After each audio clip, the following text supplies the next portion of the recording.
Bismillahirrahmanirrahim. Alhamdulillah. Wassalatu wassalamu ala rasulillah. Urmattu mekendештер, урматтуу Кыргызстандын аймагында жашаган, чет жердеги биздин иштеп жүргөн кыргызстандык мусулман бир туугандарым. Бүгүн менин өмүрүмдөгү эң сүйүнүчтүү күндөрдүн бир күнү болуп атат. Бүгүн мына Азирети муфтийлик кызматымды мына Аалымдар кеңешине барып, алардын жыйынында арызымды өз ыктыярым менен тапшырып, бүгүн бошоп, мына аманатты тапшырып берип, сүйүнүп отурам. Алла таалам бардыгыбыздын кылган жакшы иштерибизди кабыл кылсын. Мына дээрлик 3 жылга жакын убакыт ошо Азирети муфтийлик кызматын аркаладык. Ошо кызматтын үстүндө турганда жакшы иштерибиздин бардыгын Алла таала кабыл кылсын. Эгер бир кемчилик кетирген болсок, биринчи Алла Тааладан кечирим сурайм, экинчи жалпы мусулман коомчулугунан бардыгыңыздар кетирген кемчилигибиз болсо кечирип коюшуңуздарды өтүнүп кетмекчимин.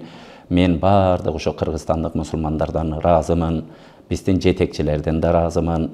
Бардыгы ошо колдоолорун көрсөтүп, ушундай бир 3 жылга жакын ошо кызматты аркаладык. Бул нерсени эч нерсеге байланыштырбайлы, өзүмдүн кээ бир шарттарыма байланыштуу ушундай кадамга барып, өз ыктыярым менен кызматымды өткөрүп берип жатамын. Эми 3 жыл ичинде көптөгөн жакшы иштерге жетише алдык. 5000ден ашык мамлекеттик кызматкерлер менен биригип, башка диний кызматкерлер болуп отуруп 5000ден ашык иш чара өткөрдүк. 2 жолу эл аралык конференция өткөрдүк. Жерге бизде 3 жолу эл аралык 30 мамлекетке чейин чакырып Куран конкурстарын өткөрдүк. Мечиттерибиздин бардыгын тазалыгына чейин, майда барат нерсесине чейин бардыгын иреттегенге жетиштик. 9 облусубузда казыятыбыз бар эле, ошонун 8-өөнү жаш жаңы кадрларды алып барып койдук.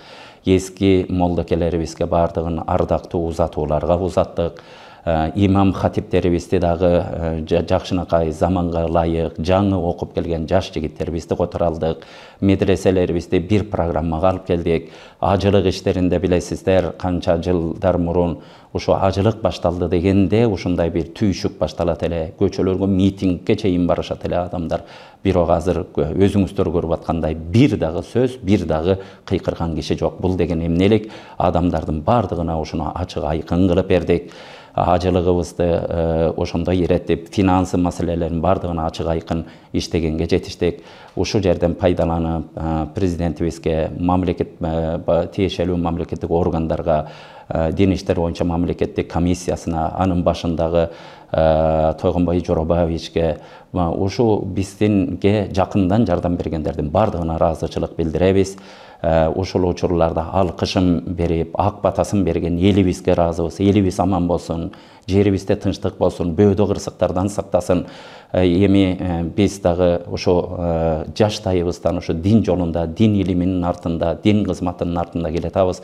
Мындан кийинки жашообузда дагы динибизге кызмат кыла беребиз. Кудайга шүгүр деп, муну чексиз шүгүрлөрдү айтып бүтүрө албайм. Алла тааланын мына кыйык Куран китебин Алла таала жүрөгүбүзгө жат кылып, ушуну бизди ылайык көрүп, тартуу кылып берген. Алла таала ушул Куранга, ыйманга, Алла тааланын жолуна дагы кызмат кыла берүүнү Аллахым насип кылсын. Бул Алла жолуна кызмат кылуу бир гана муфтиликке, кызматка байланбайт.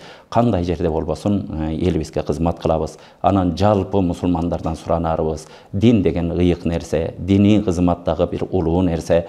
Эми келечекте келе турган кимдин тагдырына жазылса, биздин Кыргызстан мусулмандары дин башкармалыгынын уставына ылайык, аалымдар кеңеши кимди ылайык көрүп, тандап муфтилик кызматка келген болсо, ошо кишини жакшы баалап, барктап, сый урматын ордуна коюп, ушундай бир сый көрсөтүп аласыз деген ойдомун. Ошону суранып кетмекчимин.